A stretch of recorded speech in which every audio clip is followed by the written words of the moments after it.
जी, अस्सलाम वालेकुम group members. आज का जो हमारा टॉपिक है वो अलगी की सेकंड डिवीजन है जिसका नाम है Charophyta. The green algae include in this division was once classified in Chlorophyta as a class Charophyceae but now raised to the status of the division। पहले ये जो था ना इस ग्रुप के जितने भी मेंबर थे अलगी के, उनको ग्रीन एल्गी के क्लोरोफाइटा में ही इंक्लूड किया जाता था, लेकिन बाद में इसको स्टेटस डिवीजन का दिया गया। वो क्यों दिया गया ये हम उसके करेक्टर देखेंगे अभी। अब इसकी जो plant body is microscopic and resemble those of Arthrophyta. अब इसकी जो प्लांट बॉडी है वो माइक्रोस्कोपिक है, यानी कि हायर, और साथ साथ इसकी रिजेंबल किसके साथ है? आर्थ्रोफाइटा की। अब आर्थ्रोफाइटा आप लोगों ने फर्स्ट ईयर की बायो में है, 9th चैप्टर के अंदर किंगडम प्लांटी में जो ट्रेकियोफाइटा है, ट्रेकियोफाइट्स में जो ट्रेकियोफाइट्स हैं उसके अंदर एक सब डिवीजन आती है सफीनोप्सिडा। ट्रेकियोफाइटा में एक सब डिवीजन आती है सफीनोप्सिडा। उस सफीनोप्सिडा में जितने भी प्लांट आते हैं उसके स्टेम में जॉइंट्स होते हैं। ठीक है, अब वर्ड लिखा हुआ है आर्थ्रो, जैसे प्लांट है ना, इन ये प्लांट कह रहा हूँ सॉरी, एनिमल है इनवर्टिब्रेट्स, उसमें है आर्थ्रोपोडा जिसमें इंसेक्ट आते हैं जिनकी टांगे जोड़दार होती हैं, उनमें जॉइंट्स होते हैं। तो लफ्ज आइए आर्थ्रो, आर्थ्रो का मतलब है जॉइंटेड। फाइटा, फाइट से है प्लांट, ये वो प्लांट है जिसमें जॉइंट्स होते हैं, जिसकी बॉडी में, जिसकी बॉडी के जो स्टेम है, ब्रांचेज हैं, उनमें क्या होते हैं? जॉइंट्स होते हैं। इसीलिए ये जो अलगी है ना कैरोफाइटा, इन इसकी बॉडी में क्या चीज़ है? जॉइंट्स हैं। तो उसके स्टेम में इसकी, क्योंकि देखें ना, अब इनकी जो बॉडी है वो थैलस है। ठीक है, अब थैलस क्या है? जिसको लुक तो प्लांट की तरह हो लेकिन एग्जैक्ट प्लांट ना हो, क्योंकि इनमें जाइलम फ्लोएम नहीं होता। तो जितने भी प्लांट आएंगे इस सब डिवीजन कैरोफाइटा में, उनकी बॉडी में क्या है? जॉइंट्स हैं। इसलिए इनको क्या कहते हैं? आर्थ्रोफाइटा कहते हैं। ठीक है, ये पॉइंट क्लियर हो गया सबको? जी सर। अच्छा, सेकंड है plant body is differentiated into nodes and internode. ये बात अब देखें, उसी जो पॉइंट नंबर 1 है उसी की एक्सप्लेनेशन है। The plant body is differentiated into nodes and internode. The nodes bear whorl of branches of limited growth are present that resemble the leaves of angiospermic plants। अब देखिए, जैसे हमारे पास ये एंजियोस्पर्मिक प्लांट हैं, इनके स्टेम के ऊपर जहाँ पे जॉइंट्स हैं वहाँ से ये ब्रांचेस वगैरह, लीव्स वगैरह निकलते हैं। तो इनकी प्लांट बॉडी में क्या है? नोड्स और इंटरनोड है। अभी जो नोड वाली जगह है ना, जोड़ वाली जगह है, ठीक है, इनके जो स्टेम में, इनकी जो ब्रांचेस में जो नोड है, और दूसरा क्या, दो नोड के दरमियान जो स्पेस आती है उसे इंटरनोड कहते हैं। और नोड वाली जगह पे क्या मौजूद है? ब्रांचेस मौजूद है। और इन ब्रांचेस की अरेंजमेंट कैसी है? वर्ड्स घेरे की शक्ल में होगी, यानी उस ब्रांच की तमाम अतराफ से वहां से क्या निकली होंगी? ब्रांचेस वगैरह अराइज होंगे। तो देखिए, अब इसमें नोड्स आ गए। नोड्स की मौजूदगी किस बात की निशानदेही करती है? कि ये आर्थ्रोफाइट्स हैं। क्लियर? अब the development of plant body is from a single apical cell. अब उस ब्रांच के, इनके जो स्टेम लाइक पोर्शन होगा, ब्रांच होगा, उसकी जो टिप पे सेल होगा, वहां से सेल डिवीजन होगी, एक बार, दो बार, मल्टीपल बार बार सेल डिवीजन होगी, जिससे क्या होगा? प्लांट बॉडी ग्रो करती चली जाती है इनकी। जैसे आमतौर पर प्लांट्स में होता है, जैसे हम लोग उसकी जो एपिकल, जैसे प्लांट की बात करें हम लोग, वहाँ पे एपिकल मेरिस्टेम होता है, वो जो टिप पे होते हैं सेल्स, सेल डिवीजन करने वाले सेल्स, प्लांट के मुख्तलिफ पोर्शन से उनकी ब्रांचेस उनके स्टेम के टिप पे होते हैं, वहाँ पे बार बार सेल डिवीजन होती है और वो ग्रो करते हुए प्लांट बॉडी में प्लांट बॉडी एनलार्ज होती है। सेम वैसा ही पैटर्न यहाँ पर होगा। The cells are prokaryotic, long, uninucleate, contain discoid chloroplast and are bounded by cellulosic cell wall। ठीक है, अब यहाँ पे एक बात आ रही है, ये वाला देखें, ये चीज आ रही है प्रोकैरियोटिक। ये आप लोगों ने करेक्ट करनी है। ये पॉइंट नंबर 4 आप लोग रीड करें। हाँ जी सर, यूकैरियोटिक आना चाहिए था। क्यों यूकैरियोटिक आना चाहिए? क्यों एल्गी यूकैरियोटिक होती है, सिवाय वो उनके साइनोबैक्टीरिया ब्लू ग्रीन के, और एक और है उनके, कौन सा? अभी मेरे माइंड में नहीं आ रहा। एक ब्लू ग्रीन था और एक और है, उनके एक्सेप्शन, हाँ, डाइनोफ्लैजिलेट।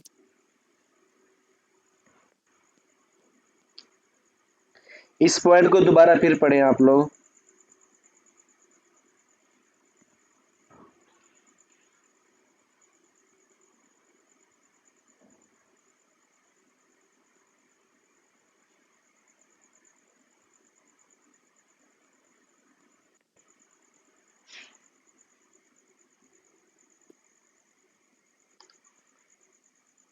लेकिन इसका देखे ना, आप लोगों के पास है, देखिए ना, हमने इसको रीड किया हुआ ना, क्योंकि जितने भी प्रो ये आते हैं ना हमारे पास प्रोकैरियोट्स, वो तो सारे बैक्टीरिया हैं।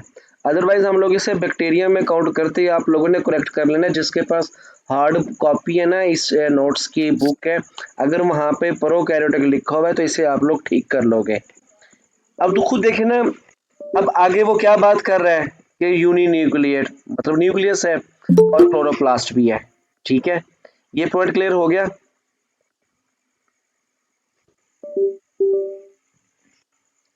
पॉइंट नंबर 4 क्लियर हो गया आप लोगों को? Yes sir. पॉइंट नंबर 5 को आप लोग रीड करें।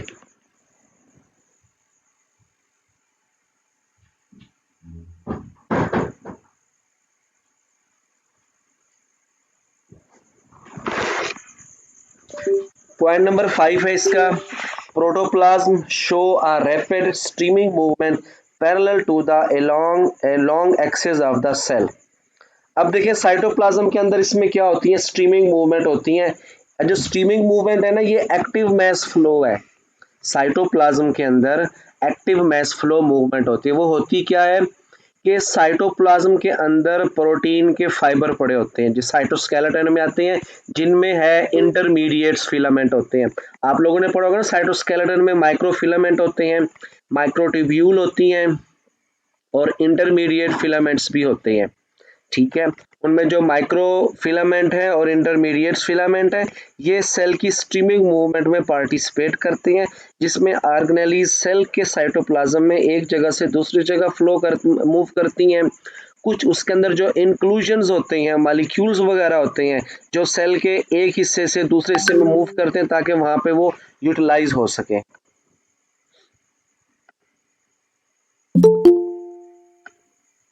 क्लियर? अब आगे वो बात आ रही है, a prominent large central vacuole occupies the center of internodal cell, therefore cytoplasm is peripheral। ये बात क्लियर हुई, क्योंकि सेल का सेंट्रल पोर्शन किसने ऑक्यूपाई किया होगा, वैक्यूल ने, और साइटोप्लाज्म का जो मेजर पोर्शन होता है वो सेल वाल सेल मेम्ब्रेन के किनारों वाली जगहों पे होगा, पेरिफेरल होगा। Nucleus occupies centre of the cell. लेकिन ये जो पॉइंट नंबर 6 है, ये इंटरनोडल सेल के केस में है।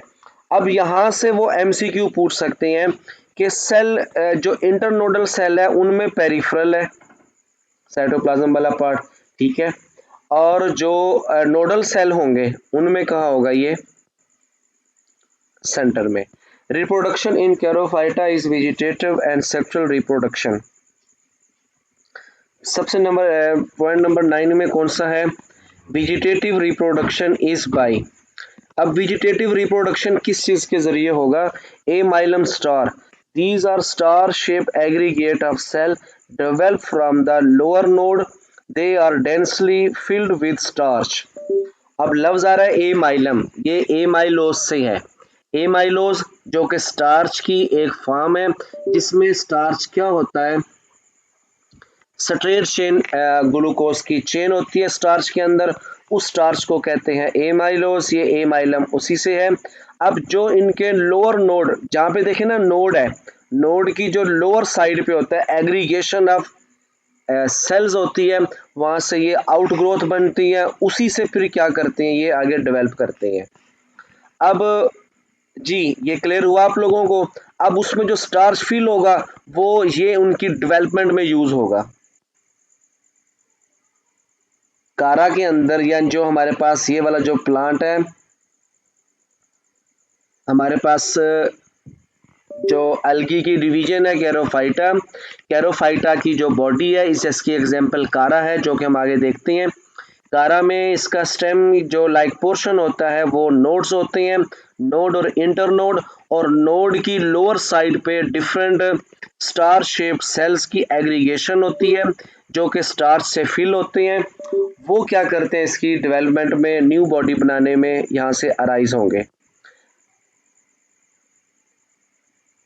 नंबर 2 पे जो वेजिटेटिव रिप्रोडक्शन है वो वेलबिल्स के जरिए है। These are bodies with food stored in them called and that develop upon rhizoids।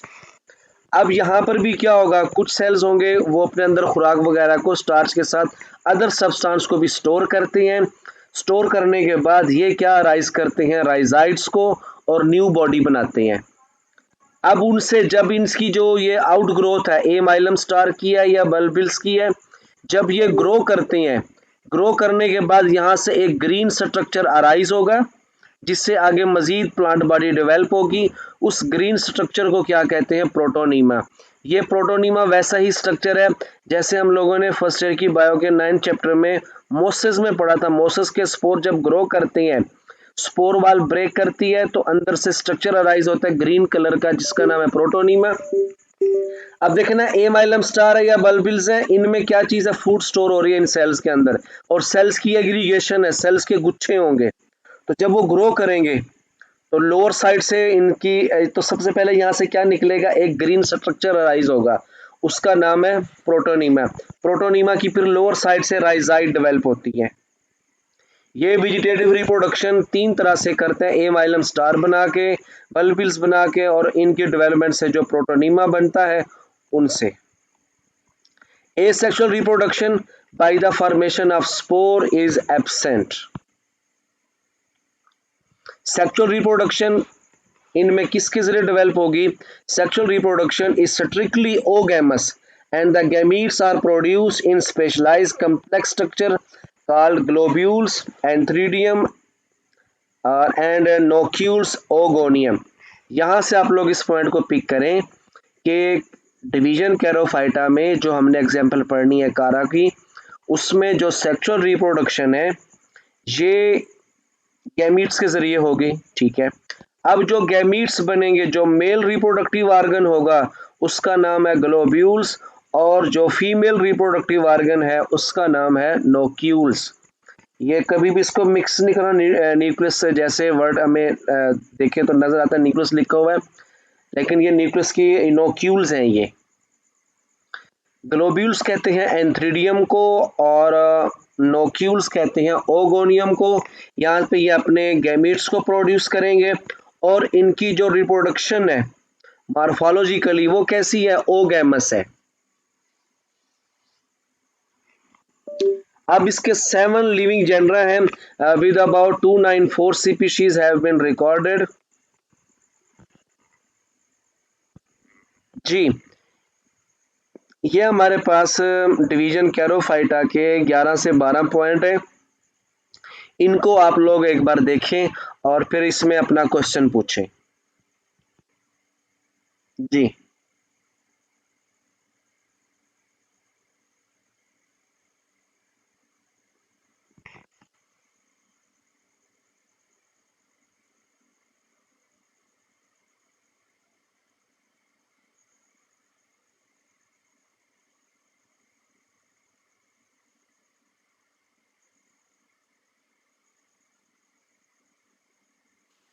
Sir point number 5 जो है वो लास्ट में से बता दें।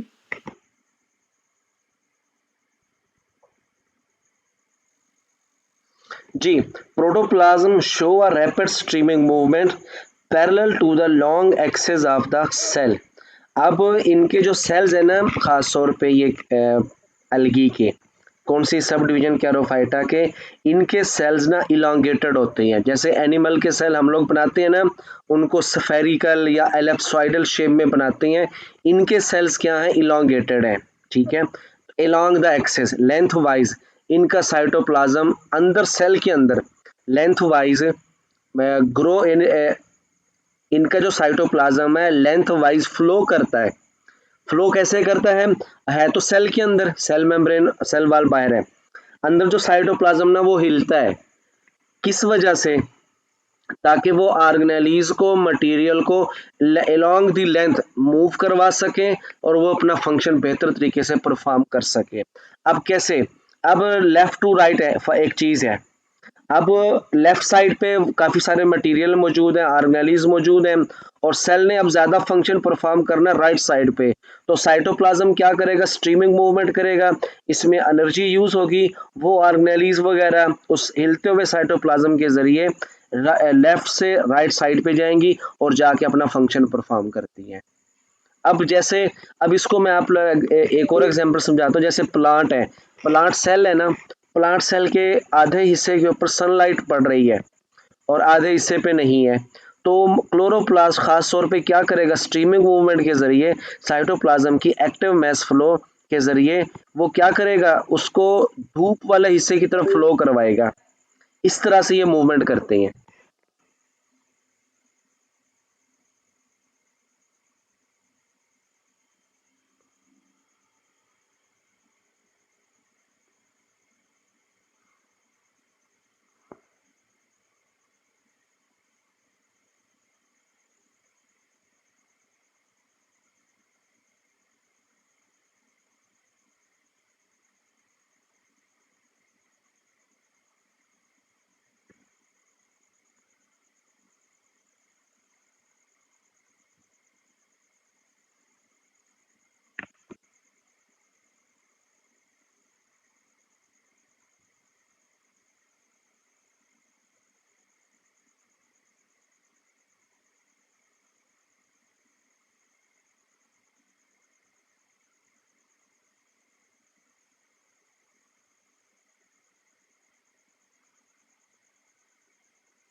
जी, और मेंबर अपना क्वेश्चन पूछे इन 11 से 12 पॉइंट में से।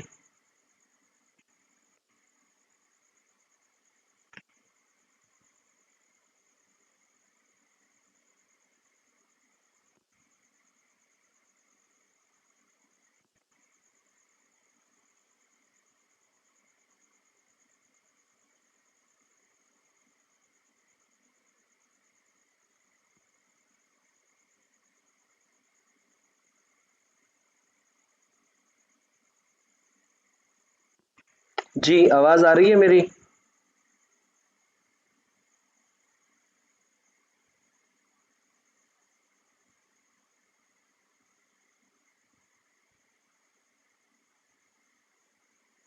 मैंने पूछा आवाज आ रही है मेरी आप लोगों को? हाँ जी सर, आ रही है। जी, इन पॉइंट्स को देखें जल्दी, इनमें से फिर अपना पॉइंट पूछें। ये जो पॉइंट नंबर 12 है, इसको करना पड़ेगा। इसमें से कोई एक दो एग्जांपल कर लेंगे इसकी। जी।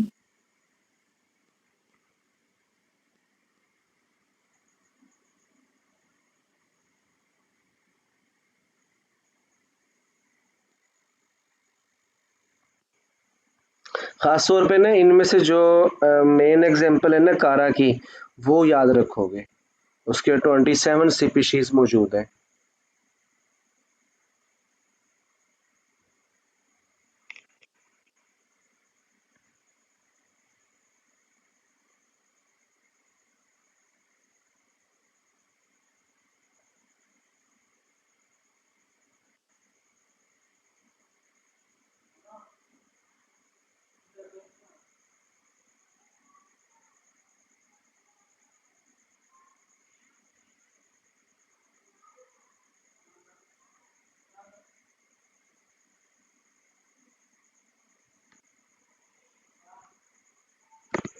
ये क्लियर हो गई आप लोगों को 12 पॉइंट्स इसके?